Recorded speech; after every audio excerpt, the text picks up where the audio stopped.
Iqoo 11s എന്ന പുതിയൊരു smart phone launch ചെയ്യാൻ പോകുന്നുണ്ട്. ഈ ഫോണിൻ്റെ ലോഞ്ച് ഡേറ്റ് ഇപ്പം ഒഫീഷ്യലായിട്ട് തന്നെ കൺഫേം ആയിട്ടുണ്ട്. പിന്നെ ഫീച്ചേഴ്സിനെ പറ്റിയിട്ടുള്ള പല കാര്യങ്ങളും ഇപ്പം അറിയാനും കഴിഞ്ഞിട്ടുണ്ട്.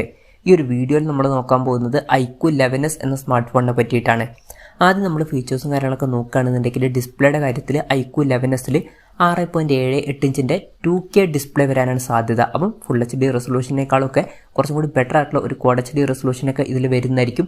E6 AMOLED ഡിസ്പ്ലേ ആയിരിക്കും ഇതിൽ വരിക. പിന്നെ ഡിസ്പ്ലേയിൽ 144 Hz റിഫ്രഷ് റേറ്റ് ഒക്കെ സപ്പോർട്ട് ചെയ്തേക്കാം. പഞ്ചോൾ ഡിസൈൻ ആയിരിക്കും ഈ ഫോണിൽ വരിക. പഞ്ചോൾ വരിക ടോപ്പ് സെൻറ്റർ ഭാഗത്തായിട്ടായിരിക്കും. പിന്നെ ഗ്രാഫിക്സിനും ഗെയിമിങ്ങിനൊക്കെ വേണ്ടിയിട്ട് ഒരു ഡെഡിക്കേറ്റഡ് ചിപ്പ് സെപ്പറേറ്റ് ഇതിൽ വന്നേക്കാം. പെർഫോമൻസും അതുപോലെ തന്നെ ഡിസ്പ്ലേ പെർഫോമൻസ് ഒക്കെ ഒന്നും കൂടി ബെറ്റർ ആവേണ്ടതാണ്. അപ്പോൾ അത്യാവശ്യം നല്ല ഡിസ്പ്ലേ ഫീച്ചേഴ്സും കാര്യങ്ങളൊക്കെ ഈ ഫോണിൽ വരാൻ സാധ്യതയുണ്ട്. പിന്നെ ഇതിൽ ഫ്ലാറ്റ് ആയിട്ടുള്ള ഡിസ്പ്ലേ വരാനാണ് സാധ്യത. In display finger print sensor ഈ ഫോണിൽ വന്നേക്കാം. ഈ ഫോണിൻ്റെ വൈറ്റ്, സിയാൻ, ബ്ലാക്ക് എന്നിങ്ങനെ 3 കളർ വേരിയൻസ് ലോഞ്ച് ചെയ്തേക്കാം. പ്രോസസ്സറിൻ്റെ കാര്യത്തിലോട്ട് വരികയാണെന്നുണ്ടെങ്കിൽ ഈ ഒരു ഫോണിൽ സ്നാപ്ഡ്രാഗൺ 8 Gen 2 എന്ന പ്രോസസ്സർ വരാനാണ് സാധ്യത. ഇത് ഏറ്റവും ലേറ്റസ്റ്റ് ആയിട്ടുള്ള ഫ്ലാഗ്ഷിപ്പ് പ്രോസസ്സറാണ്. പിന്നെ ഈ ഫോണിൽ സ്നാപ്ഡ്രാഗൺ 8 Gen 2ൻ്റെ ഒരു ഓവർ ക്ലോക്ക് ചെയ്തിട്ടുള്ള വെർഷൻ വന്നേക്കാം എന്നും റിപ്പോർട്ടുകൾ ഉണ്ടായിരുന്നു. പക്ഷേ ലേറ്റസ്റ്റ് ആയിട്ടുള്ള റിപ്പോർട്ടുകൾ പറയുന്നത് സ്നാപ്ഡ്രാഗൺ 8 Gen 2 എന്ന പ്രോസസ്സർ തന്നെയായിരിക്കും വരിക എന്നാണ്. പിന്നെ ഇതിൽ 5G കാര്യങ്ങളൊക്കെ സപ്പോർട്ട് ചെയ്യുന്നതായിരിക്കും.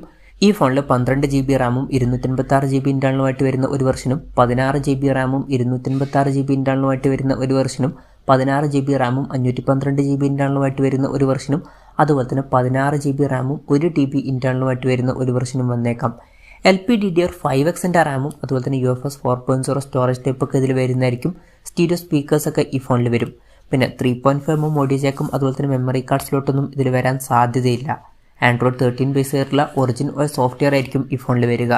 ക്യാമറയുടെ കാര്യം പറയുകയാണെന്നുണ്ടെങ്കിൽ ഫോണിൻ്റെ പിന്നിൽ ട്രിപ്പിൾ ക്യാമറ സെറ്റപ്പ് വരാനാണ് സാധ്യത. ഇതിൽ 50 MP മെയിൻ ക്യാമറ സെൻസർ വന്നേക്കാം. ഇത് സോണി IMX 866Vയുടെ സെൻസർ ആയേക്കാം. പിന്നെ ഇതിൽ OS എന്നുള്ള ഫീച്ചറും സപ്പോർട്ട് ചെയ്തേക്കാം. പിന്നെ ഈ ഒരു ഫോണിൽ 13 MP ഒരു ടെലിഫോട്ടോ ലെൻസും അതുപോലെ തന്നെ 8 MP അൾട്രാ വൈഡ് ആംഗിൾ ലെൻസും വന്നേക്കാം. ഫ്രണ്ടിൽ 16 MP സെൽഫി ക്യാമറ വരാനാണ് സാധ്യത. അത്യാവശ്യം നല്ലൊരു ക്യാമറ സെറ്റപ്പൊക്കെ ഈ ഫോണിൽ വരാൻ സാധ്യതയുണ്ട്. ബാറ്ററിയുടെ കാര്യം പറയുകയാണെന്നുണ്ടെങ്കിൽ 4700 mAh ബാറ്ററി ഇതിൽ വരുന്നതായിരിക്കും. 200 വാട്ടിൻ്റെ ഫാസ്റ്റ് ചാർജിങ് സപ്പോർട്ട് ഇതിൽ വന്നേക്കാം. വളരെ കൂടിയൊരു ചാർജിങ് സ്പീഡൊക്കെ ഇതിൽ വരുന്നതായിരിക്കും. Type C ചാർജിങ് പോർട്ടുമായിട്ടായിരിക്കും ഈ ഒരു സ്മാർട്ട് ഫോൺ വരിക. ഇതൊക്കെയാണ് ഫീച്ചേഴ്സിനെ പറ്റിയിട്ട് പറയാനുള്ള കാര്യങ്ങൾ. ഇനി ലോഞ്ച് ഡേറ്റിൻ്റെ കാര്യം പറയുകയാണെന്നുണ്ടെങ്കിൽ ജൂലൈ 4 ഈ സ്മാർട്ട് ഫോൺ ലോഞ്ച് ചെയ്യാൻ പോകുന്നത്. പക്ഷേ ശ്രദ്ധിക്കേണ്ട ഒരു കാര്യം, ആ ഒരു ദിവസം ഇന്ത്യൻ മാർക്കറ്റിലല്ല ഈ ഫോൺ ലോഞ്ച് ചെയ്യാൻ പോകുന്നത്. ആ ഒരു ദിവസം ചൈനീസ് മാർക്കറ്റിലാണ് ഈ സ്മാർട്ട് ഫോൺ ലോഞ്ച് ചെയ്യാൻ പോകുന്നത്. പിന്നെ വിലയുടെ കാര്യം പറയുകയാണെന്നുണ്ടെങ്കിൽ ചൈനീസ് മാർക്കറ്റിൽ ഈ ഫോൺ 4099 യുവാൻ എന്ന പ്രൈസിങ്ങിൽ ലോഞ്ച് ചെയ്തേക്കാം എന്നാണ് പറയപ്പെടുന്നത്. അതായത് 46,600 രൂപ പ്രൈസ് റേഞ്ചിൽ.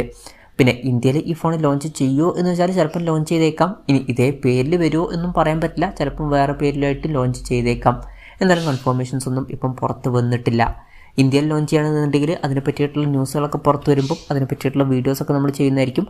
അതുപോലുള്ള വീഡിയോസ് കാണാൻ താല്പര്യമുണ്ടെന്നുണ്ടെങ്കിൽ ഈ ചാനലും സബ്സ്ക്രൈബ് ചെയ്യാവുന്നതാണ്. പിന്നെ ഇന്ത്യയിൽ ലോഞ്ച് ചെയ്യുകയാണെന്നുണ്ടെങ്കിൽ വില കുറച്ചും കൂടി കൂടാനും ചാൻസ് ഉണ്ട്. ചിലപ്പം വില ഒരു 50,000 55,000 രൂപ പ്രൈസ് റേഞ്ചിലായിട്ടും എത്തിയേക്കാം. കൺഫർമേഷൻസ് ഒന്നുമില്ല, ജസ്റ്റ് നമ്മുടെ എക്സ്പെക്റ്റേഷൻ പറഞ്ഞു എന്നേ ഉള്ളൂ.